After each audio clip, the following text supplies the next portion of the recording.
There's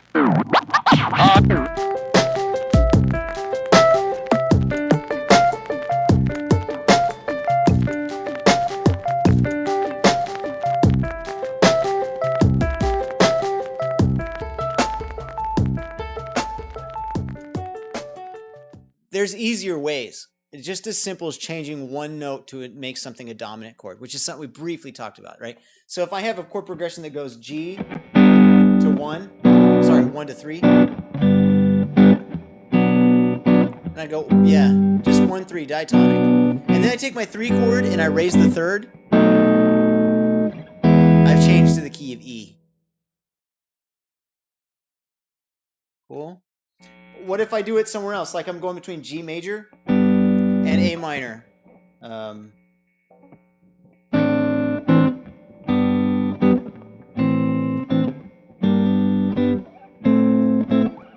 then I just go major.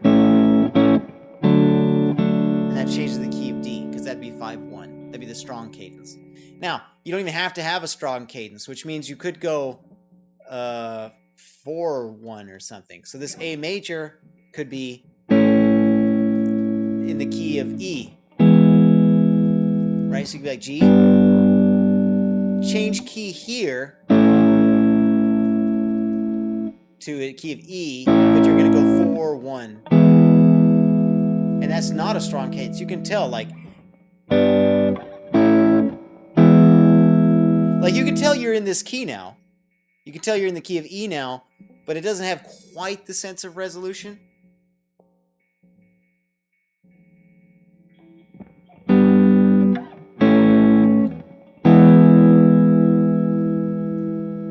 Now, if you wanted it more explicit, you'd have to go to your B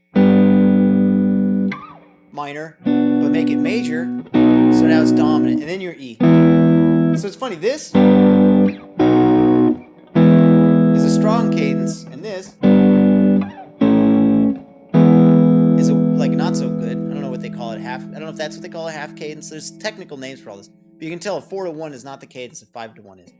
Or that 4 doesn't have to go to E. Instead of E, it could go, and it would be a strong cadence to the key of D. So obviously you can. It's quite a lot to kind of think about. You could play a game where you go, how could I change from one key to any other key? Like, how do I go from the key of G to the key of C? Well, if I got a chord progression, it's as simple as going 1 chord, 5 chord of the new key, and all I did was just I played the triad and then a flat 7, you know, and now 5, I must be in the key of C. All right. How would I change to the key of F? Let's say I'm playing my G chord and I'm doing that progression. Right? Like I'm going G, B minor, C, D. So it's 1 chord, 3 chord, 4 chord, 5 chord. All I have to do is kind of change the order. I could go 1 chord, 3 chord, 5 chord, 4 chord to the F. And where that came from was the C. It was very implicit, which makes it a little bit off-putting. It wasn't as obvious because I didn't play any 7s. But that was the C was not actually a 4 chord like you thought it was that last time. All other times it was 4, 5. Now it's a 5 chord. Right? Or like what if I wanted to change to the key of...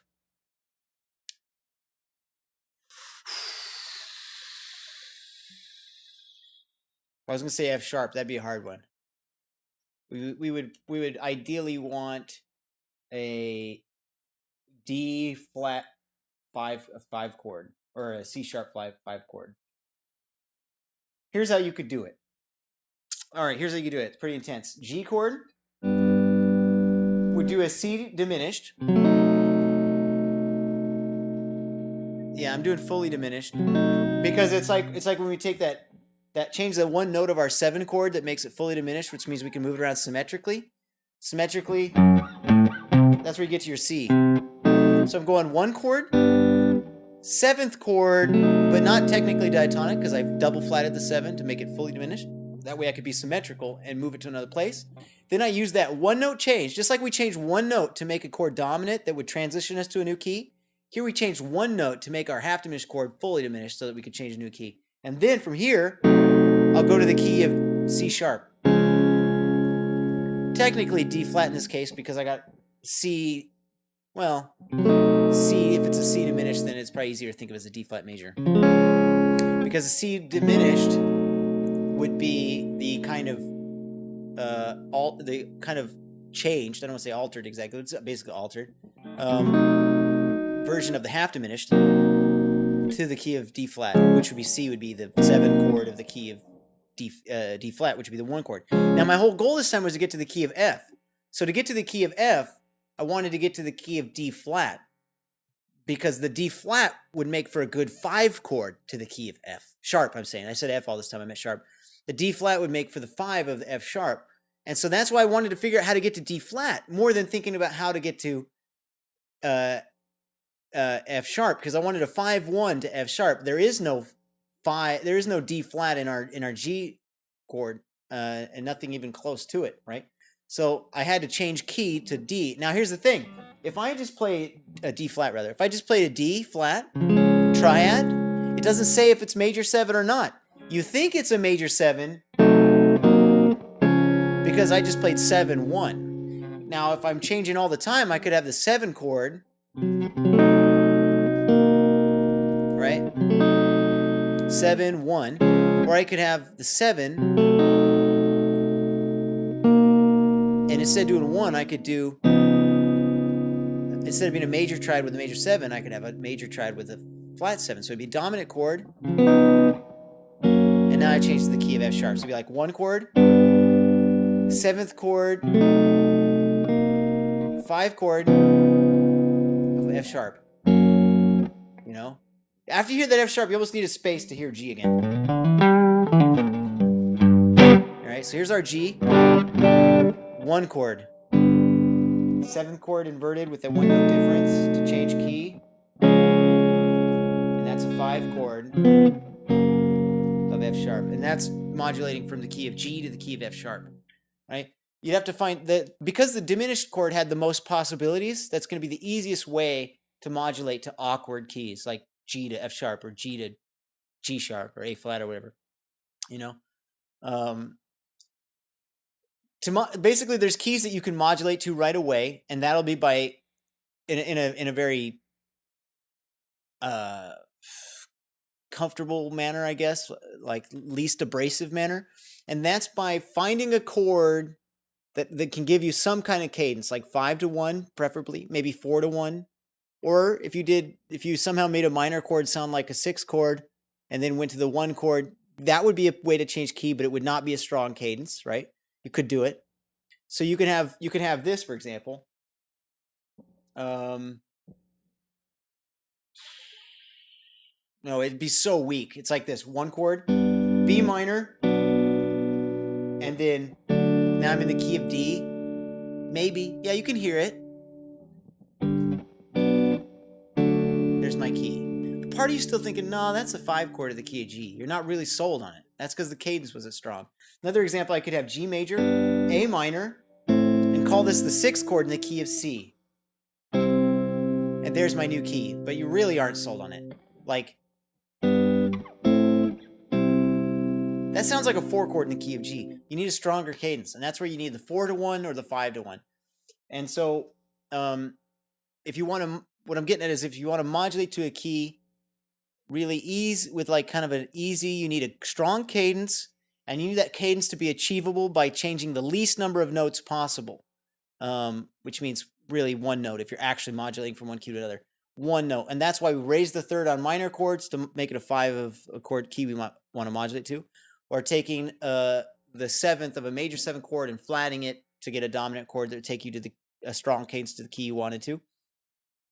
Or then the bit more convoluted, tricky really, of going with the 7th chord, changing 1 note, and the exactly, yeah, make it the flat 5, so it'd be, or no, the 7 chord already has a flat 5. That's the one where you change the 7 to be a double flat 7 instead of a regular just flat 7 to be. Then you could move it symmetrically and have that be your gateway to 3 new keys. We took minor chords and flatted the 5, and that turned into a 7 of a new key. That would give you a better cadence. I mean, way better than a 6 to 1, right? Because there's only one half diminished chord. So like if I did this, and I want to go to the key of C, and I go A minor to key of C, right? That's 6-1. It's not a good cadence. So that's why C doesn't sound like home. But if I went,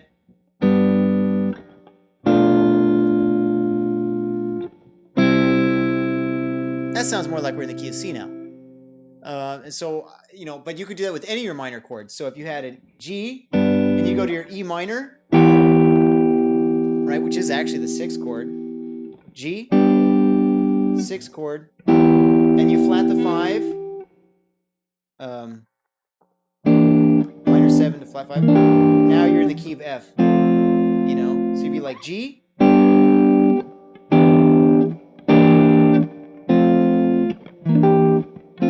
it's actually kind of interesting. You could play G, the 1 chord, and then the 7 chord, and then the 6th chord,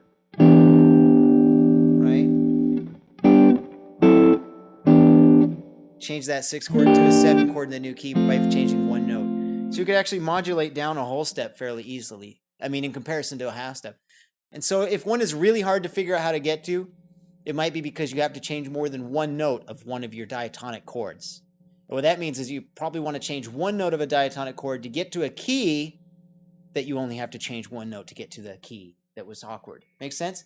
So it's kind of like incrementally changing. You have to change to a key to change to a key, At least to do it in a really subtle way where you're only changing 1 note at a time to get strong cadences. Cool? Of course, it doesn't have to be a perfectly amazing 5-1 cadence to change key, as we did the example of 4 to 1, So like with you can find a possibility of where this chord can take you as like a real good strong cadence, and then go, well, what is a less strong cadence that I could get to from here? And you'll find that there's more than one option that way. Cool?